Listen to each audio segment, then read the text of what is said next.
Hey everyone, it's Draftful Dodger podcast, season 2, episode 8, and I'm your usual host, Vova Zion, Ukrainian stand-up comic who tries to make it in Toronto in stand-up comedy in general. So, as I am doing this podcast, I always remind you about what it is about, yeah? So, podcast is mostly about my life in Toronto, like my challenges in stand-up comedy, but I'm trying to look it through the different perception as well of other people who I invite into my studio, or actually I don't have a studio, but I have like a nice den where we're just sitting and ranting about the whole thing that happens around us in the comedy industry in Toronto.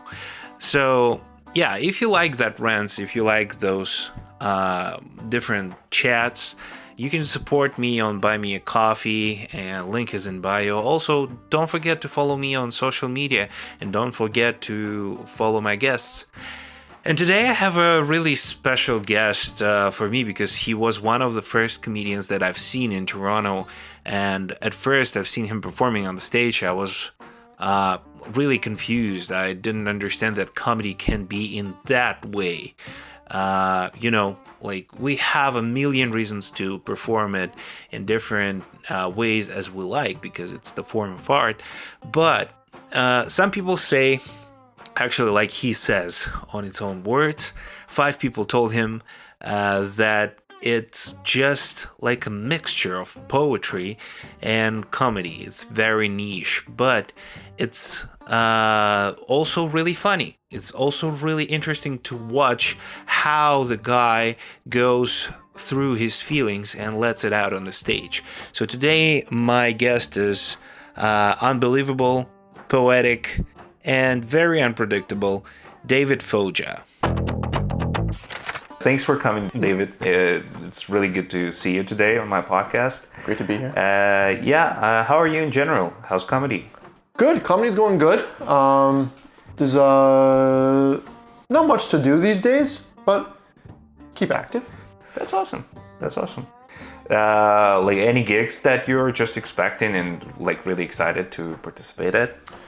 Not particularly. Just I got the corner. Maybe next week. What about you? Just waiting for the contest. It's going to be this week. Yeah, but like our episode will be next one. So yeah, obviously. Do you have listeners that keep up with your... I will. I definitely. I have no idea like how I will perform, but I hope I will make it for the next tour. But anyways, no expectations, just having fun, Yes. Okay, so let's start our conversation. Yeah, like you started performing stand-up in Toronto at 17, right? Yeah. So that's meaning you literally weren't even legally allowed to drink at the venues that you've been performing. When you look back at that teenager shouting on the stage just to be heard, like how much of that early volume was genuine performance energy, yes, and how much was just like a terror that you experienced on the stage at that point? A lot of it was genuine. I'm genuinely like an agitated person who is easily like jarred. Yeah. And so you get on stage, even as a regular human being without mental illness, and it's fucking it shocks you. So me being a heightened version of human, like a spaz. I was a spaz. And that was me genuinely freaking out on stage. And I think I still do that. That's why I have to write my stuff like a weirdo. I have to write it like word for word, or else I'll just like freak out sometimes on stage, like jittery. No, I mean like it's completely okay because it's your own understanding, your own perception of your comedy. That's why it's cool. And actually, like when that first time saw you on the stage, it was at the first show when I came, like it was the Bucket Show at the Comedy Bar, and I was like, oh, that dude is really interesting. He's doing something interesting and something specific that I've never seen before, like on a stage. And I guess I was at that point when you started like your new era, but yeah, we will get back to it a little bit later. So, like, what have inspired you? What really had inspired you to like go on stage at 17 years old? I just always wanted to do it. Oh, nice. Like, did you know about stand-up comedy when you were a kid? I didn't know about the comedy, but I 100% were sure that I wanted to end up on a stage. In some way, because you play music too. Yes, exactly. Okay. Yeah, I've been singing like in school, and I really love to perform. But again, like with time, it changed completely. So, Sure, like switch from music more to a different type of performing art. Yeah. Okay. Yeah. Were you somehow involved into music? Because I've also noticed an interesting tendency where like a lot of musicians who were doing it on the stage, they were going like into stand-up comedy after. Yes, there's actually a famous one from Toronto that got big in, he's big as a comedian in the States. Do you know Ryan Long? Yeah. Yeah, so he's an example of that. Who else? Tom Green, Bill Hicks as well. Bill Hicks was a musician? Yeah, he was playing in the band, and he also has an album called A Rent in E Minor. Yes. And it's really good. It was originally composed by like his own band. He was playing like along. Oh shit, that was an actual music album. Yes. It wasn't a music album, but like with the bits. He was just reading out loud his bits, but like playing all along with them. Interesting. Are you a Bill Hicks fan? Yeah. Okay. He's 100%. Big in Europe. That's the thing. Bill Hicks. That's the thing. I don't know why, because I guess it's more about like his non-compromising attitude on the stage. Yeah. Because like if he's saying that, he's like saying what he thinks about, and I guess it's closer to our mentality at that point. Sure. That's why, yeah. Okay, but we're not talking about me. Sure. Okay, you spent years refining your reflexes in tight, high-pressure basements like the Corner Comedy Club and other venues, but how does doing multiple late-night sets in a room where the audience is 2 feet from your face force you to build armor, and how hard is it to strip that armor off later? Well, I wasn't performing at the Corner for most of my career, but performing in terrible rooms just kind of makes you realize that this is a miserable endeavor, and you gotta try to have fun, or else it's literally just gonna ruin your life. You're gonna feel humiliated after every set. So you make the best of it. Every situation you can make the best of, and you can have fun. How do you deal with that? Because like literally everybody says have fun on the stage, but sometimes it's really, really making you even more vulnerable when you're going out in there and like you see that, for example, your material is not landing, and it's really hard to have fun on the stage at that point. Well, yeah, that's a classic when you're starting out, or for all of us. Yeah. But dude, I believe if you like are interested in what you're saying, then someone in the crowd will be on board with you, and that's usually enough. You may feel like shit after like you bombed, but if you can lock in on like one person enjoying your set, or at least like listening, like lock in on that, because that means like you have something and that like you can build on this. Don't worry about like the big picture. Like the show more or less went shit. I'm shit. No, I made a stranger like laugh. I connected with a stranger. I think that's what you gotta focus on. Yeah, I mean, like, anyways, we have that feeling when we're just feeling not good after the set. Yeah, because you tried to bring in the energy and it didn't find a response. So you like gave a call, there was no response from the audience, and you were like, oh, okay, I think I should quit comedy. Yeah, and you hate yourself. Yes. But like, no, just don't hate yourself. This is really hard. What we're doing is really, I think the hardest, forgive me as a musician, I think the hardest of all the performing arts.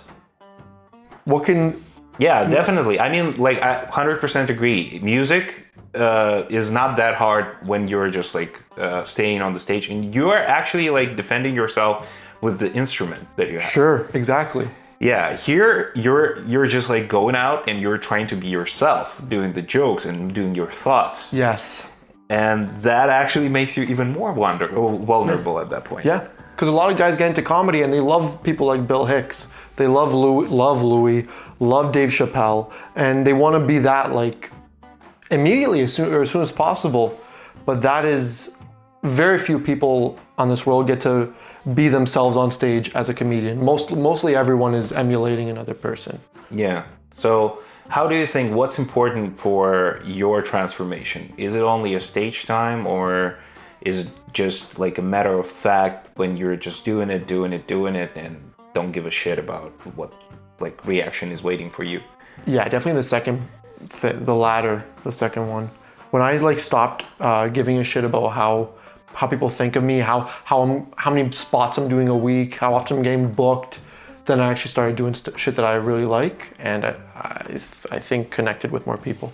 What actually helped you to stop thinking about that, like bad thoughts that we are all having in the start of our career?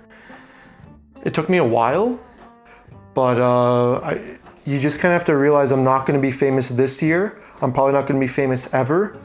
I'm probably not even going to be a comedian of any sort of significance. Mm-hmm. So just use this truly as the mode of expression that it is. And it truly can enrich your life if you're saying what you're feeling, saying how you perceive your world. That helps you get through this shitty ass life. How do you think not to lose yourself in search of validation in comedy? Oh, well, I definitely did that. I hated myself and I hated a lot of people in my life that just because the comedy wasn't going well. Sorry for talking away from. You got to go through it, I guess. I think that's the only way. And then you realize, I know it's so cliche, but like it literally doesn't matter. Most people who do this amount to really nothing. But it's so magical being able to express ourselves. I know it sounds kind of gay or whatever, but it's truly like a gift. Even if it's not our main job, even if we have to keep a fucking day job or whatever. Yeah, expressing our perception of the world and having other people, strangers, connect with it, like that's literally magic to me. 100%. Yeah. So, like, your recent work has been described as a hybrid of traditional stand-up and spoken word poetry. Yeah, I know that just everywhere. You can see it everywhere. But like, actually, you said that some people were telling you about this. Yeah, like a couple. Some people have said it. I don't know. I didn't think you would say that. Yeah, but that's how. I mean, like, I tried to do the research a little bit, and that what I found, and that sounds funny, but it actually makes sense because. Now, when you're going out on the stage, I've seen you like doing a lot of open mics as well, and it actually brings in that poetic vibe in there because like you're getting more into the vibe of the state when you're just like diving into it. You know what I mean? And that's what I've noticed. And actually, yeah, for me it makes sense. But my question. Is what made you want to break the standard set of punchline contract with the audience? What actually moves you? I was literally never good at writing jokes. Like I honestly was not good at it. And I didn't care, honestly, to do it. I didn't even really like stand-up comedy as a kid. I liked Will Ferrell. Was Will Ferrell big in, like that was my big, he was the guy for me. I just did stand-up because I couldn't work in a team. So I couldn't do improv, I couldn't do sketch. I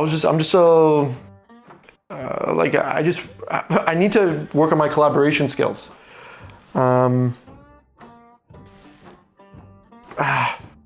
Break the standard. I don't know if I'm breaking the standard. No, it may be not even intentionally done, but like, for example, what made you realize that, okay, I'm not gonna follow the basic structure that everybody's doing, like set up, punch, or whatever. You're just going in there and trying to make audience feel something at some point. Oh, thanks. Well, yeah, no, just sucking ass for years. Like, I think you came to Toronto when? 2 years ago. 2 years ago. So, okay, for the first like 6 or 7 years, I was literally ass. Yeah. And I stopped trying to search for, as you mentioned earlier, the validation in others.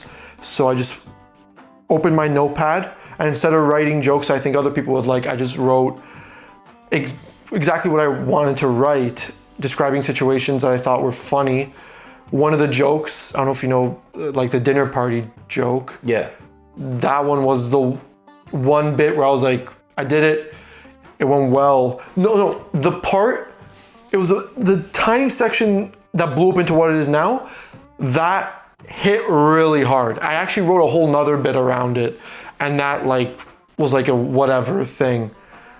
That, and I was like, holy shit, this tiny section is how I literally think, and how I've always wanted to write comedy. Mm-hmm.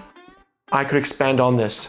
I could break the standard if I could just do that. I mean, why not? And because like every single time you're just diving into something and you are trying to understand, I guess, like comedy in general, yes, you can discover like a lot of stuff that is not actually done for one formula. Like, yeah, first time I've seen Monty Python or like Andy Kaufman, I was like really amazed. Like the Andy Kaufman, for example, he's not doing the principle like classic bits, in that way. He just also tries to provoke the audience to understand something that he tries to say. Absolutely. Yeah. So any idols of yours that you're just like looking at and understanding, okay, those guys are cool. They may be different, much more different than me, but I wish like I would make their way. I would just go their way as well. I would say, so Will Ferrell, and is a whole nother thing for me, but like in terms of stand-ups, I would say like Gary Goldman is huge, and Daniel Tosh. I love Daniel Tosh. And those two, along with like the classic ones like Louis and Bill Burr, but it's really Gary Goldman and Daniel Tosh that have been the biggest influence on me, I think. That's cool. That's amazing. Okay, I know that you have also an experience to performing not only in Toronto but like in Europe, UK.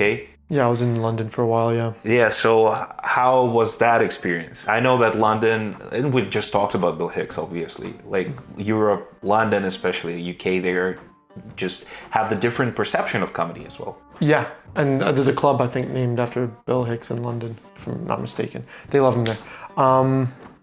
Dude, it was rough for me. It was honestly rough. I went there, and it's such a huge scene. There's so many comics, and there just wasn't enough stage time. Like, there's no open mics there.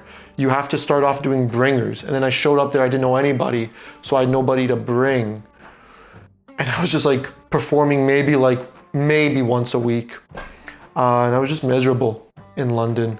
Met some great people. I learned a lot about myself, about my tolerance for like, I guess misery. But I wasn't in love with any comedians there. But there are very funny people there. I just wasn't.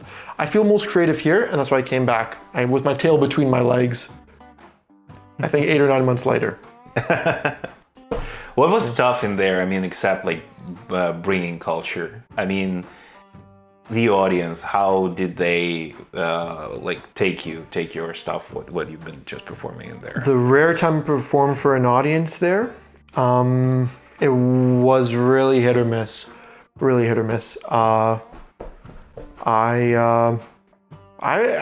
can be abrasive, and when I think you're a young white guy, no one with a North American accent, being abrasive and not super funny, it easily get like, people be like, okay, get the fuck off stage. Yeah.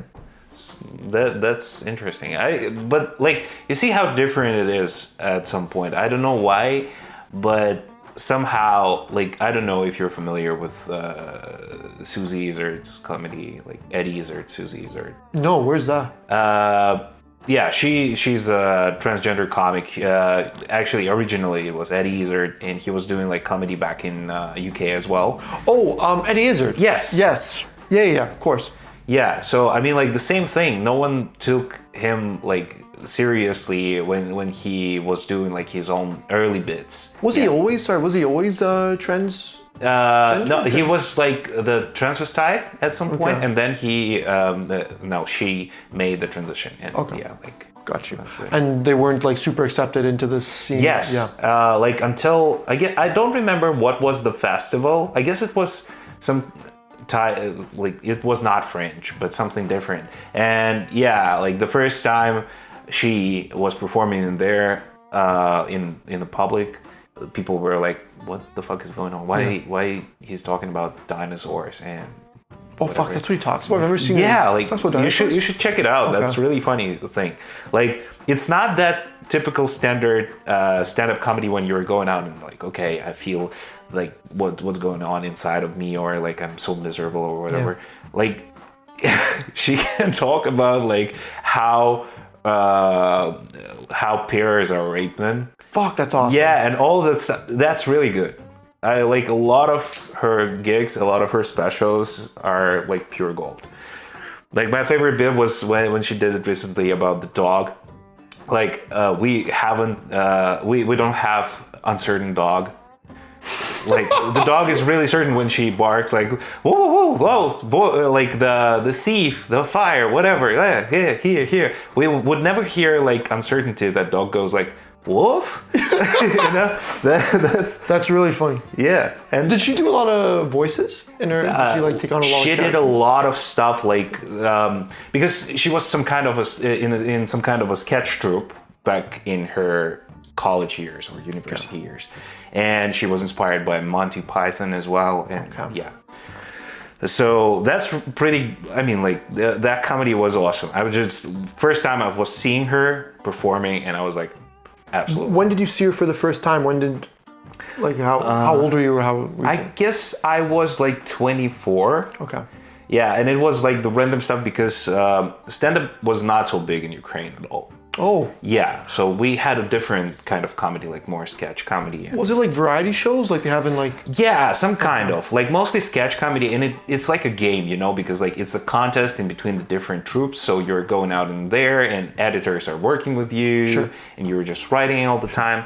But yeah, like to like improve the quality of your comedy, you just need to watch something, and it was like our idols at that point. I mean, like it's completely different, but like Family Guy, Simpsons, Monty Python, Stephen Fry and Hugh Laurie, whatever it can be, like comedy shows and just like comedy movies. I forgot Hugh Laurie was a comedian. That's the guy from House, right? Yeah. Holy shit, dude.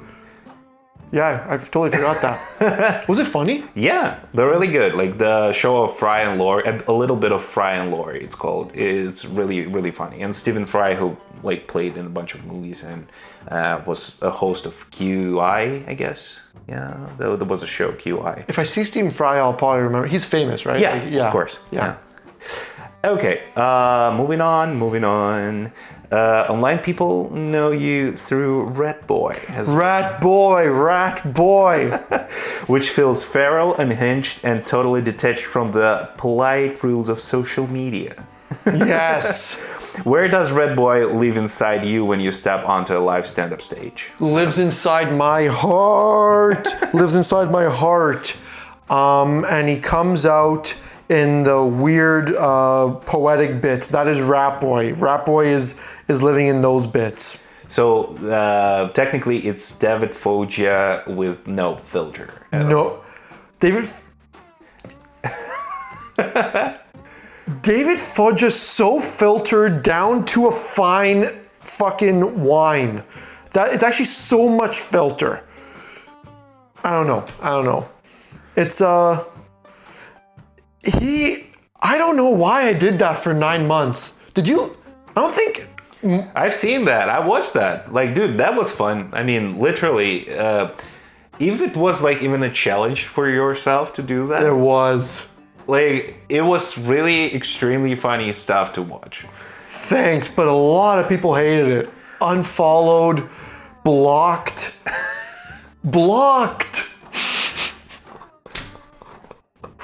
Why? Why? Because like it's a scary face. It's a scary face, dude. No, it's okay. I mean, like, it's funny. Like, I mean, I guess, like, if you were trying to watch the Grinch and the makeup of who will? Yeah, okay. People, they are really scary, dude. Yes, but the Grinch as Jim Carrey. Yeah. I'm shitty ass me. I can't sell Rap Boy. Maybe in 15 years I'll bring him back from any better comedy. So why did you decide to like end up for now with Red Boy? I think it was literally hurting my ability to do other shit online. I wasn't getting any followers, any likes on other non-Rap Boy related stuff. Yeah. So I had to be like, okay, this is literally going nowhere.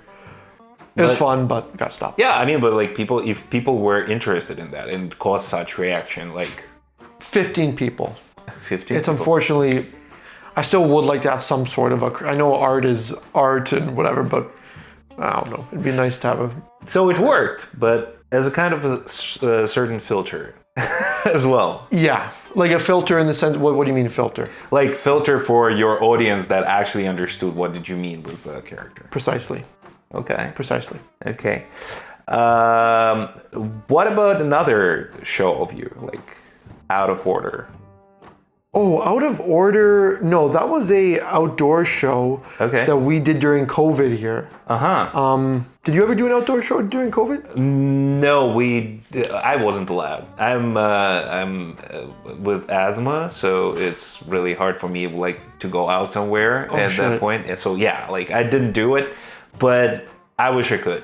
Bro, COVID fucked you up. You were back home, right? Yeah. Oh. It was tough, man. I mean, like, even after, like, when I get my 2 vaccines, I was like, okay, finally, I can go out everywhere. Yeah. Like, I don't need to sit home anymore. That was the best. Did you get really sick after the vaccines? Yeah, not like really, but it was mild one. It was not that kind of rough stuff that anyone got. Yeah, at that point. So got I it. was like. I only asked because I got really sick after. Not saying I'm anti-vax or anything, but I just, that could happen. Yeah, so about that outdoor show, tell about it a little bit. What was fun about it and what was not so fun? It was fun seeing all these people come to a park to watch comedy. It was fun finally being able to perform again. But comics more or less performed really bad because we were coming off like a 10-month hiatus. In some cases, maybe a bit less. And none of us were really good at comedy, but it was just a chance to get outside and,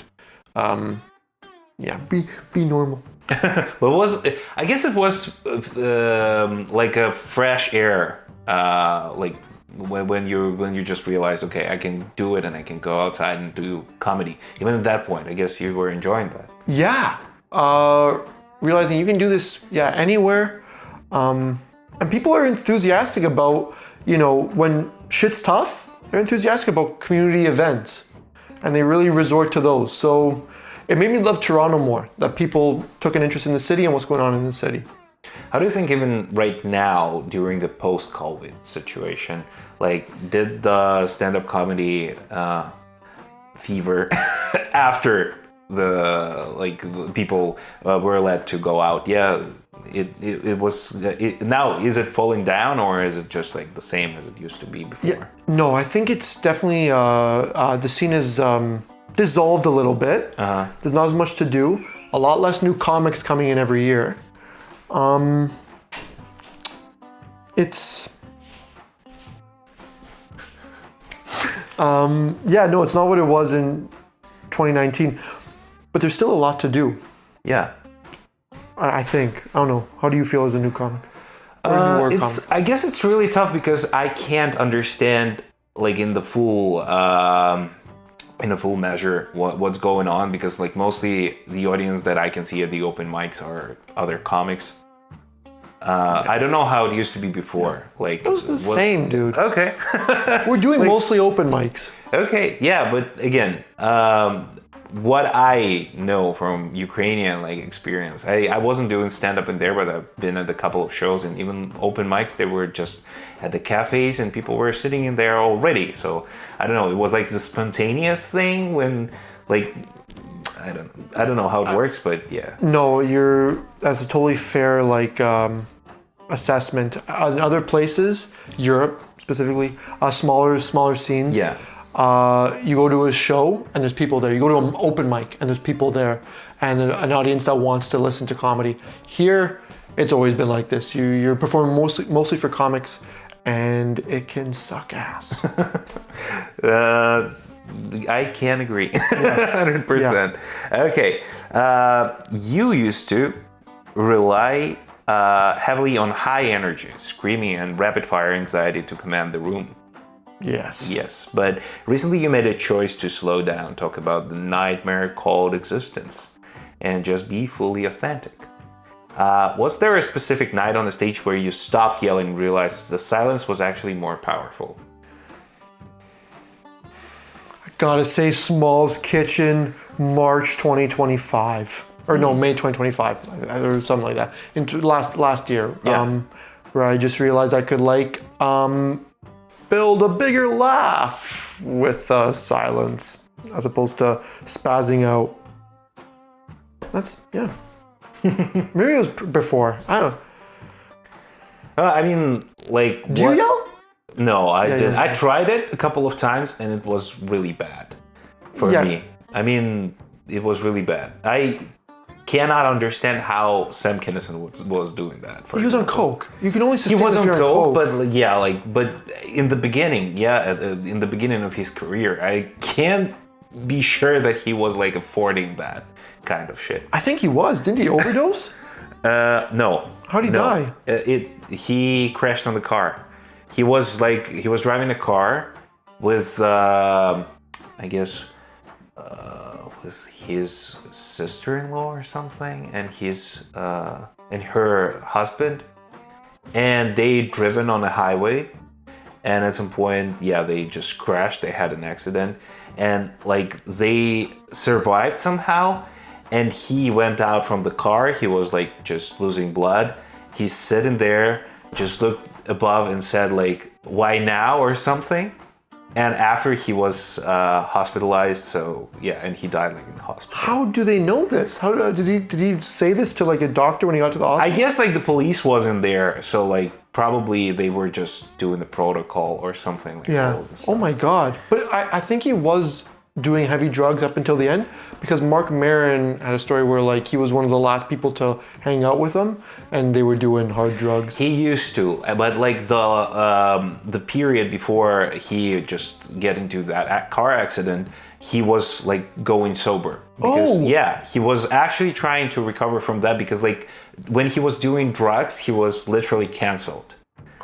Yeah, like because he was like too offensive on the stage. He used to that. Well, I've seen like a bunch of documentaries about that. I guess it's also like Canadian documentary, like The Dark Side of Comedy, it's called. Oh yeah, I've heard of it. Yeah. Yeah, so it's really good, and the story has been told in there that he was like really canceled for his like statements, because he used to pull out the phone on the stage. And like some guy who was like dumped, he could tell him the number of his acts, so he called and said, "That's because you're a fucking bitch!" You know, my God! And they were like literally yelling insults and like just in anger, and like during the whole live show. And he was doing this in the sober period or drug period? No, drug period, okay. Yeah. And after, like, because he completely almost lost everything at one point. But when he started, like, to get big again, the car accident happened, and then he died. Yes. I didn't know that. That's pretty interesting sometimes. But do you like the yelling spastic character?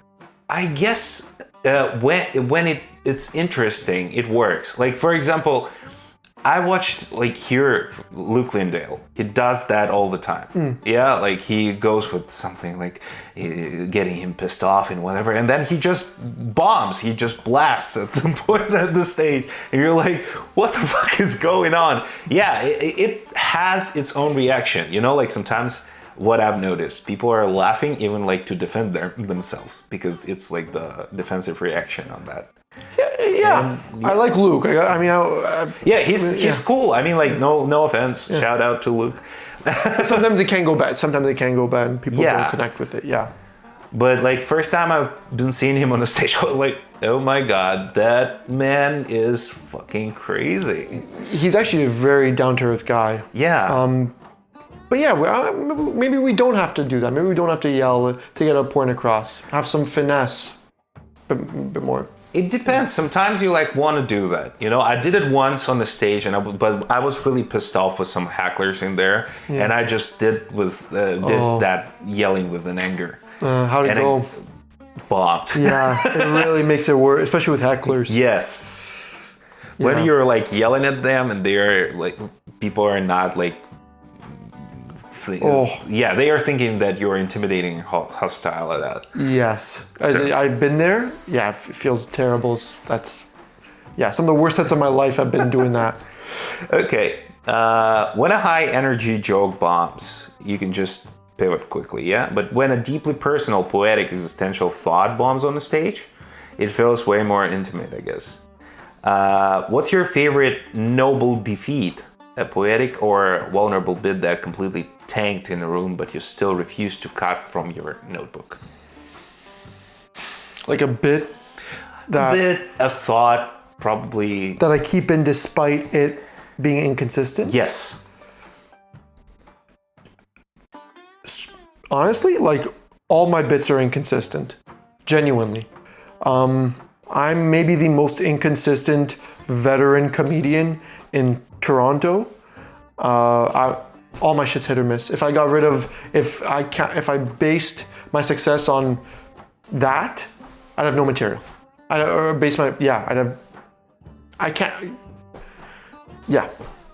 just inconsistent. I have shit that people like, people really don't like. I can do really well, and people really fucking connect with my stuff, or people literally look at me in silence and they don't even know I'm doing comedy.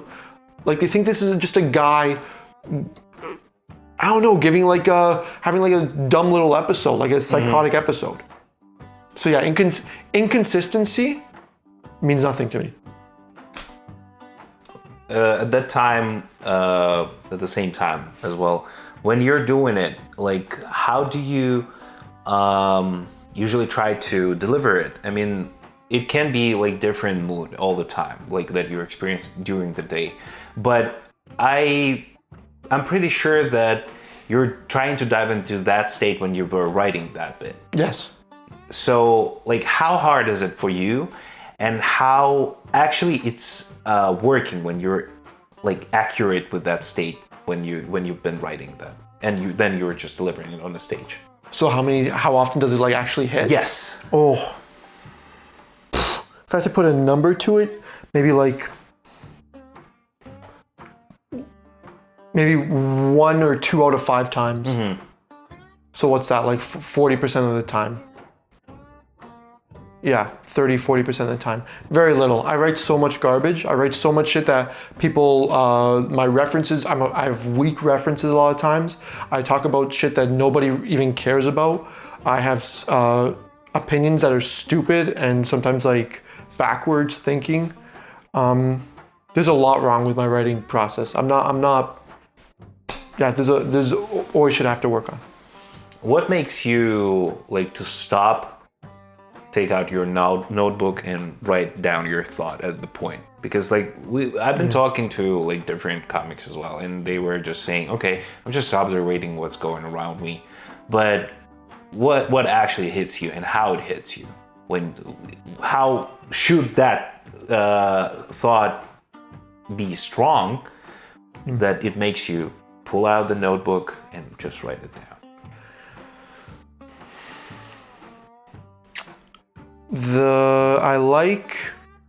I like it when I can connect 2 seemingly distinct thoughts together.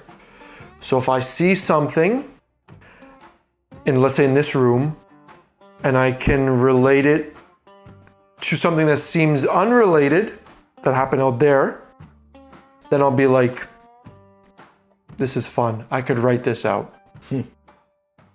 But they kind of need to seem distinct for me to invent a connection. Mm-hmm. That's how I know. Okay. Yeah, fair enough. Stupid. No, I don't think so. I mean, that's an interesting point of view and interesting perception when you're trying to like connect something that can be unconnectable. Yeah, because we have fun. And you have to like use your fantasy as well. Yes. Just like imagination, fantasy, like, or absurdism that helps you. What like mostly you feel helps you to connect that stuff? Definitely. I mean, the aspect of imagination for sure. Mm-hmm. Dude, I really haven't thought about. Fuck. I don't know. I mean, if you would say like, it just goes. It's okay. I mean, like, you shouldn't like come up with something. Okay, I do it in the certain way. I just, like starting with the smallest one, or just using the certain technique. No, I mean, like, I think all the things you listed just earlier, like imagination, absurdism. I like reading history. This is a crazy one maybe, but I like building connections through that with like historical references, even though no one may get it. Like, I believe in God, and I think anytime you can relate something to God, it just adds a level of melodrama, which is very funny to me. I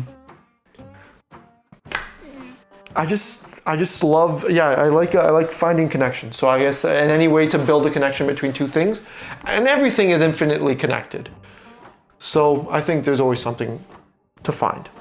Yep. Makes sense. Okay. Toronto has one of the grittiest open mic scenes in North America, I suppose. For a comic 2 years in, struggling with the self-doubt and trying to figure out if they should be funny or be themselves. Like me.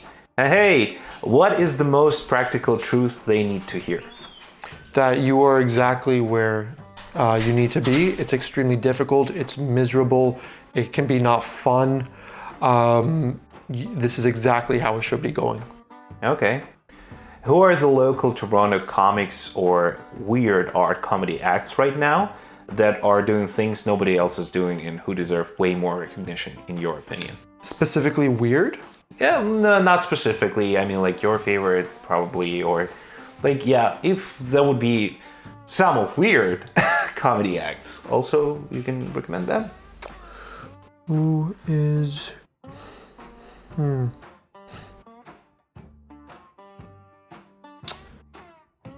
trying to think of a specific...